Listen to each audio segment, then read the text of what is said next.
C'est la carte du 3 août. 10h43 du matin, midi 43 en France.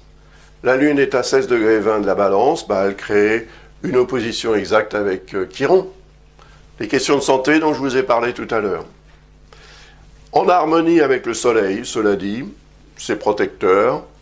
On a moins ce lien harmonique que tout à l'heure entre la Lune et le Soleil, puisque c'est un peu trop large pour accepter ce qu'on appelle un sextile, mais la Lune est dans un signe qui est en harmonie avec celui dans lequel se trouve le Soleil.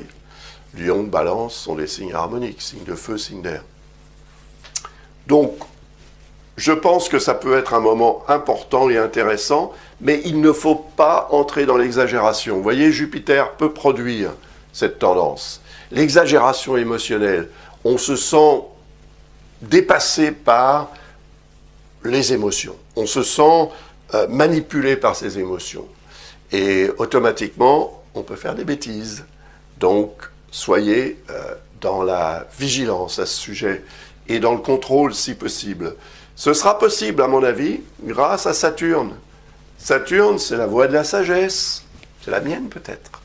En tous les cas, Saturne représente la capacité qu'on a à attendre, à faire preuve de patience, plutôt que le contraire.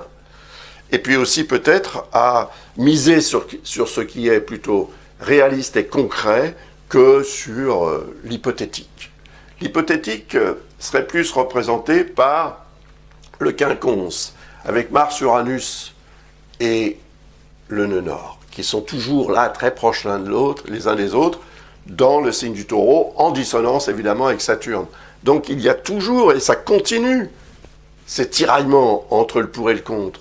On veut la liberté, qui est représentée par Uranus, mais on nous en empêche, je ne sais pas qui, ou je ne sais pas quoi, mais en tous les cas, pour chacun, ça peut être différent, bien sûr, et ça, c'est évidemment très frustrant, c'est énervant, c'est agaçant. On a envie de réagir. Mars est là pour dire « Ok, moi, je sors le glaive et je vais vaincre le tyran ou le dragon. » C'est Mars. Le nœud nord représente ce vers quoi on doit tendre. Donc on veut y aller vers ce changement. Mais voilà, Saturne continue de jouer les fauteurs de troubles. Soyons patients, comme je l'ai dit aussi tout à l'heure, ça va durer jusqu'au début de l'année 2023, jusqu'au début mars 2023. Et après, la Lune va continuer, elle va traverser le signe du Scorpion pour atteindre le nœud lunaire sud.